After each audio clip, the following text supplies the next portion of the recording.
Merci, Monsieur le Président. Nous voterons pour la totalité des dossiers, sauf le dossier 1470 pour lequel nous allons demander un vote séparé. Il y a un certain nombre d'associations qui seraient financées et qui ont fait des appels explicites au vote. Comme elles sont nombreuses, je vous transmettrai une liste pour éviter la litanie et nous épargner ça.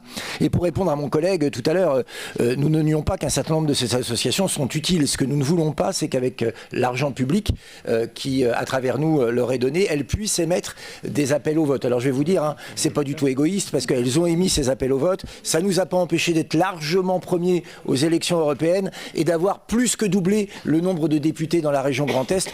Et d'ailleurs, je tiens à remercier tous les électeurs du centre et de droite qui, dans le Grand Est, contrairement à ailleurs, se sont portés sur nos candidats pour éviter le danger de la France insoumise et de ses collègues. Mais ceci étant dit, nous pensons que l'argent que nous mettons dans ces associations les oblige à une certaine neutralité, en tout cas dans l'expression des appels au vote. Et nous, ce que nous voudrions, c'est qu'il y ait une clause qui dise que ces associations ne font pas de politique active.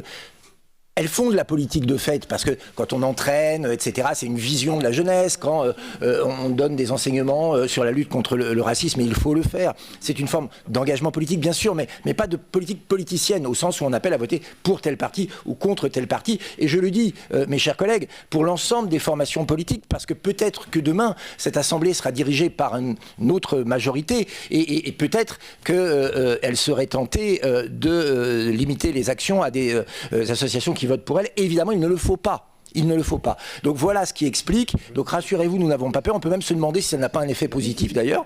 Mais c'est plus une question de principe et de respect de l'ensemble de nos concitoyens. Et oui, largement votants du Rassemblement national dans le Grand Est, qui eux aussi payent des impôts et pas forcément pour se faire insulter. Merci.